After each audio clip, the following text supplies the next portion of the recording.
Hi there and welcome back to Hillbilly Storytime Pentest Fails with me, Adam Compton. Apologize for the delay in getting this video out. Been traveling for conferences and work, so I got a little behind schedule. Well, anyway, with the story for today, we're going to be talking about the guys at Cheap Pentests R Us and when they were doing an on-site engagement, internal engagement, where things went a little worse than normal and the consequences of that. Well, we'll get to that in just a moment. As always, the stories and situations are true. The names and the locations and what have you have been changed to protect the innocent or the guilty. Anyway, let's go ahead and jump into the story today and see how things are going. Cheap Pentests R Us was contracted by Acme to perform an internal penetration test on their corporate environment. Due to the scope and size of the engagement, it was decided that, of course, 3 people were going on site. These being Charles Ray, the senior consultant, Billy Bob, the standard consultant, the little more junior person, and then John Boy, who is the most junior or sort of like intern style person there. It was determined with talking with the customer that there's 3 different networks or different scenarios that need to be tested, testing connectivity and vulnerabilities from the guest network, from the user network, and from the server network. So, with there being 3 scenarios, 3 consultants or testers here, they decided to divide it up with John Boy taking the guest network, Billy Bob taking the standard user network, and Charles Ray taking the server network. Each of these had separate locations where they'd be connecting in. The guest network, it was determined that they would just use a conference room and use whatever connection that was available in there to do the testing. The user network, they would just assign them to a desk or a cubicle somewhere to do the work. Then the server network, of course, they'd have to go into the server closet or server room, something of that nature, where all the systems are, and hook in from there. Well, we'll step through each one of these and the issues that arose with each. So, first would be the guest network. John Boy goes into the conference room, sits down, fires up his laptop, checks to see if there's any wireless networks, corporate networks that he can connect into. Nothing. At least nothing that he can determine is theirs. So he goes, okay, well, next I'll look for network connection. Looks around. There's no VoIP phones. There's no printers in here, but there was a projector with an Ethernet cable to it. Okay, that's great. So he traces that down. Yep, he sees where it plugs into the wall. So he disconnects the cable, plugs it into his laptop, tries to get an IP. Nothing. Snails traffic. Nothing. He gets an IP. It's a 169 address IP. So he's like, well, something's not right here. I'm not getting an actual DHCP IP here. I'm not able to sniff anything to see what IPs are on the network, so I can't assign anything. What to do? So he calls the customer over. The customer goes, excuse me, I'm trying to connect in here, having some issues, blah, blah, blah. And the customer looks down at the cable, traces the cable, and he goes, it'd help if you plugged into the wall and not the projector. So yeah, John Boy, instead of disconnecting, whether he was in a hurry, whether he wasn't thinking, whatever the case is, he didn't disconnect the cable out of the projector and plug it into the laptop. He disconnected it from the wall and plugged it into the laptop, which means now that he was connected via Ethernet from his laptop to the projector. Of course, that's not going to get him onto the network. The customer's sitting there shaking his head, looking at him, going, probably thinking in his head, like, what kind of people is this that can't connect up to the network? Everybody has a bad day. That wouldn't be the biggest issue here. So things move on. Things proceed normally from there on out. No real issue. So, okay, if that was all, fine and dandy. But let's move on to John Boy now on the user network. Billy Bob, sorry.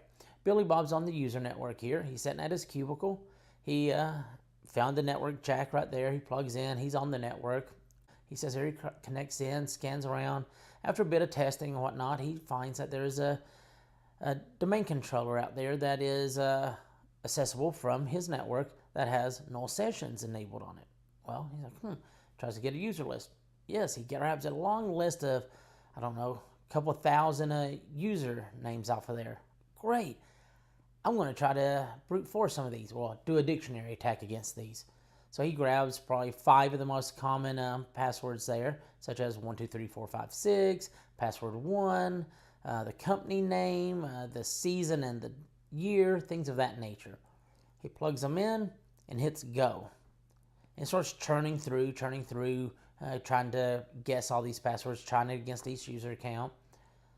Well, customer comes screaming in a few minutes later going, "What are you doing? Please stop whatever you're doing." And so Billy Bob unconnects the network cable. He goes, "Why? What was going on here?" He goes, "All of our accounts are being locked out." He goes, "What do you mean?" He goes, "Are you running any sort of password guessing or brute forcing?" He goes, "Well, yeah, but only on a small list of them here, like 5 each." He goes, "But our lockout policy is 3 attempts, and then it locks everybody out, or locks the account out." So John Boy's like, "Oh my goodness, what's going on here? I should have checked that. I should have looked at the password policy, things of that nature." But he didn't. He was in a hurry. He wanted to get that quick find.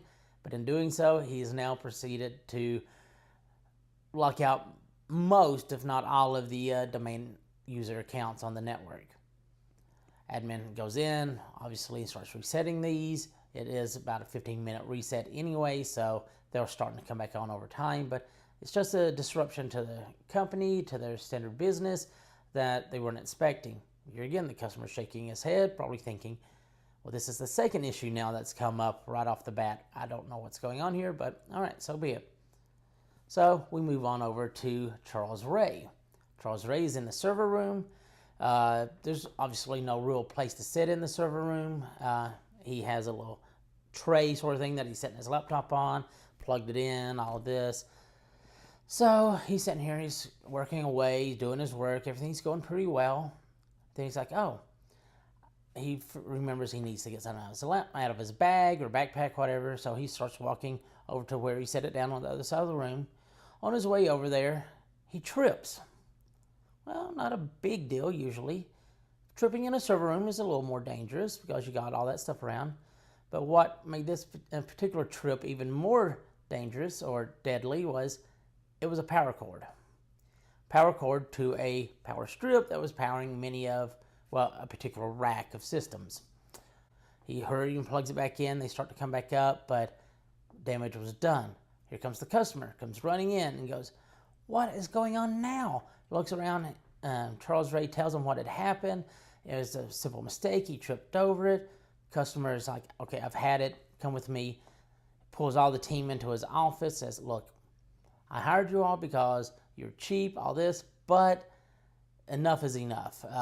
We've had too many issues here this week. We don't know what else is going on, why this is all happening.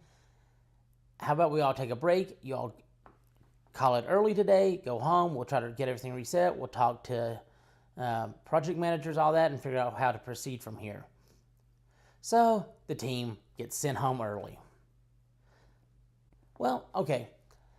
I'd like to say that is a very contrived scenario, but it's not. These things happen. This scenario has happened where the team messes up so badly or something so disastrous from the customer's perspective happens that the team gets sent home early. I've had that happen to me. I know several other people who've had that happen to them. It's not to the end of the world. Most times things get straightened out. A few phone calls later, everybody's back in the next morning doing their work, so everything's fine. Some cases, engagement's over. There's bad relationship with the company and the customer, but like I said before, these things happen. It's not the end of the world. Continue on, learn from it. Try to not make these mistakes again. Slow down, what have you, whatever is needed. I hope you enjoyed this story. Hopefully these kind of scenarios don't happen to you, but if they do, learn from them and move on.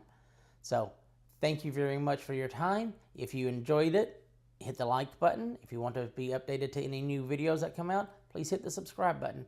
And always have a great day. Thank you.